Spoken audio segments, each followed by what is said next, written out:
कहानी है रामपुर गांव की, जहां के मर्द महिलाओं को हमेशा नीचा दिखाने की कोशिश में रहते।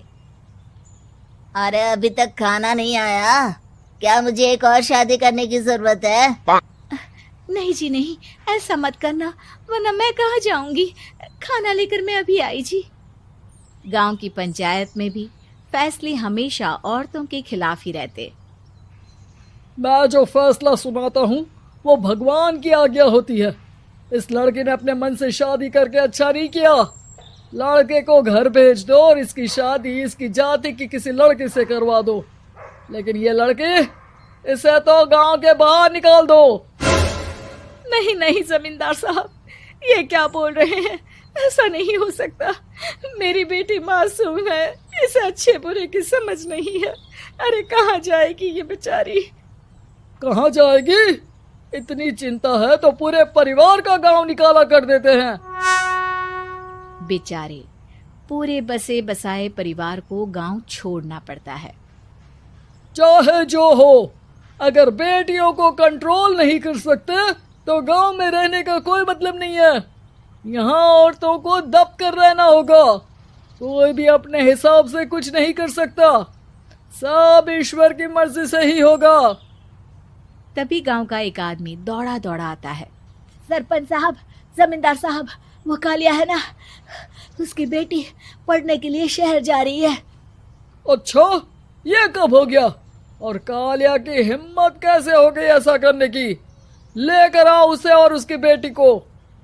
बस फिर क्या था, हाजिर हो जाते हैं कालिया और उसकी बेटी सरपंच के सामने। अरे कालिया, ये क्या सुनने में आ रहा है? बेटी को इंजीनियर बना रहा है तू? और ये बता, गांव में तो स्कूल नहीं है, फिर कहां से इतनी क्लास पास कर गई तेरी बेटी? राधा, जो कि कालिया की बेटी है, उसे लगता है कि सरपंच उसकी तारीफ कर रहे हैं। सरपंच जी, मैंने ऑनलाइन पढ़ाई की है, डिस्टेंस लर्निंग से। सभी में मैंने अच्छे नंबर पाए हैं, जिसे देखते हुए शहर की इंजीनियरिंग कॉलेज में मुझे स्कॉलरशिप मिली है। वाह जी वाह, क्या होती है ये? पहले तो ये बताओ, फिर आगे की बात करते हैं। पूरा गांव राधा की बात सुन रहा था और राधा बोलती जा रही थी। तो ऐसे मैं फ्री में एक अच्छी शिक्षा लेकर गांव में जो कुछ परेशानियां हैं, जैसे बिजली, पानी और इंटरनेट जैसी समस्याओं के लिए काम करूंगी। मैं गांव को शहर से जोड़ने के लिए पुल का निर्माण करवाने का प्रस्ताव रखूंगी। मुझे पूरी उम्मीद है कि जल्द ही हमारा गांव भी तरक्की की राह पर चल पड़ेगा।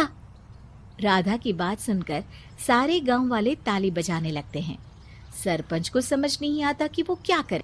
चुप रह नादान लड़की, गांव के खिलाफ जाने के लिए तुझे गांव से बेदखल कर दिया जाएगा, वो भी पूरे परिवार के साथ। और हाँ, अगर ठीक से गांव में रहना चाहती है तो ये पढ़ाई लिखाई छोड़ दे।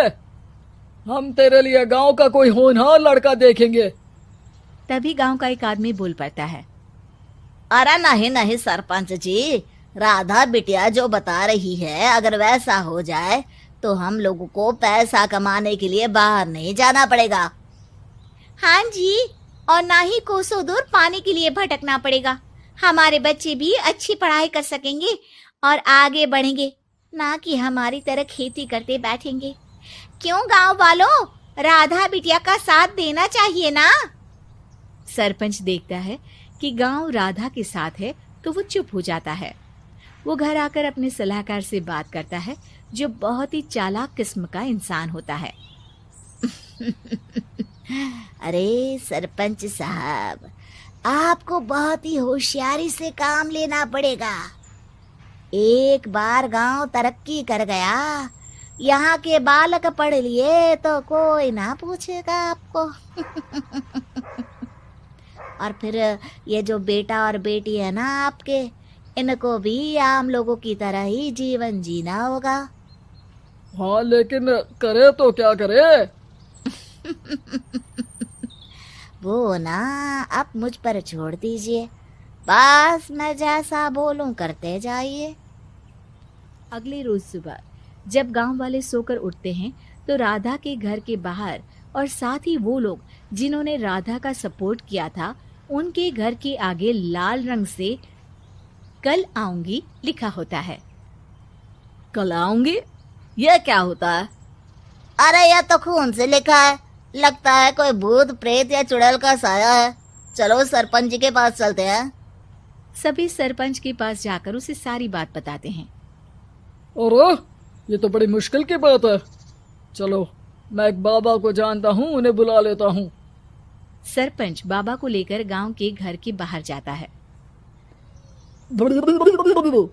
ओहो, तो ये वो चुड़ैल है जो उन लोगों को निशाना बनाते हैं जो गांव को बदलने का सपना देखते हैं।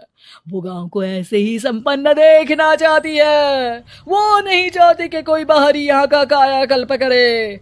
क्या तुम लोगों में से किसी ने गांव को बदलने की सोच रखी है? तभी राधा की माँ रोते रोते आती है। मेरी राधा घर से गायब हो गई है। अरे कोई तो बचाओ, मेरी बच्ची कहाँ गई?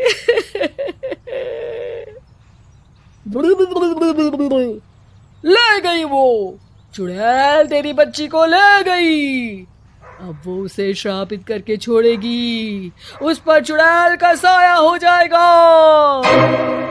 तभी बुरी सी हालत में राधा भी वहां आ जाती है। उसके बाल चुड़ैल की तरह फैले होते हैं और कपड़ों में खून लगा होता है। सभी राधा को देखकर डर जाते हैं। माँ, पता नहीं मुझे कौन उठा कर ले गया था। अरे दूर दूर हो जा चुड़ैल, अब हम लोग इस गांव में नहीं रुकेंगे। अरे कैसे बातें कर रहे हैं आप? कल तो आप मेरे भरोसे गांव का हुलिया बदलने, अपने बच्चों को पढ़ाने और तरक्की उन्नति की बात कर रहे थे, तो आज क्या हो गया आपको? ये फिर तुम लोगों को बहकाएगी। ये चुड़ैल गांव में आ चुकी है, ऐसे ही ये तुम्हारे घर के बच्चों को भी ले जाएगी। गांव वाले राधा को गांव से बाहर निकाल देते हैं।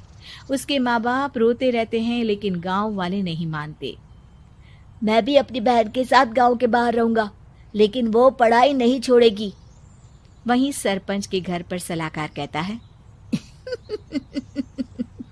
देखा, सांप भी मर गया और लाठी भी नहीं टूटी। लेकिन अगले ही दिन सरपंच के घर के बाहर भी वही शब्द लिखे होते हैं। और फिर सरपंच की बीवी कहती है, हमारी बेटी को किसी ने अगवा कर लिया है। तभी राधा का भाई वहां आ जाता है। अरे गांव वालों, मैंने सरपंच जी की बेटी को देखा था। वो चुड़ैल उसे उठाकर ले जा रही थी। अरे क्या मजाक कर रहे हो? नहीं नहीं सरपंच जी, आप नहीं जानते। वो चुड़ैल अब आपकी बेटी में आ जाएगी, जैसे राधा के अंदर आ गई थी। तभी सरपंच की बेटी वैसी ही हालत में वहां आती है जैसे राधा आई थी। पापा, पता नहीं कैसे मैं गायब हो गई थी। चुड़ैल, इसके अंदर भी चुड़ैल का साया है, मारो इसे। अरे नहीं नहीं, इसे भी राधा के पास गांव के बाहर ही भेज दो। अरे चुप रहो, मेरी बेटी कहीं नहीं जाएगी और चुड़ैल वुड़ैल कुछ नहीं होता है। अरे कैसे बात कर रहे हो सरपंच जी? आप तो बोल रहे थे कि आपका फैसला भगवान का ज्ञान होता है, तो अपने पर बात आई तो अब आप ऐसे बोल रहे हैं। अरे ना ना ना, आपको अपनी बेटी को त्यागना ही होगा। अरे बुलाओ बाबा को। राधा का भाई बाबा को ले आता है, जिसे अब गांव वालों के डर के कारण सच बोलना पड़ता है। मैं कोई बाबा नहीं हूँ, मैं तो मोची था। ये सलाहकार महोदय ने मुझे कहा था एक्टिंग करने को। अब वो मुझे पैसे देने वाले हैं। अब मुझे माफ कर दो। गलती हो गई, मुझे माफ कर दो। तभी वहां राधा आ जाती है। देखा सरपंच जी, जब गांव के बच्चे साक्षर होंगे तो आप जैसे लोगों की चालाकी नहीं चलेगी।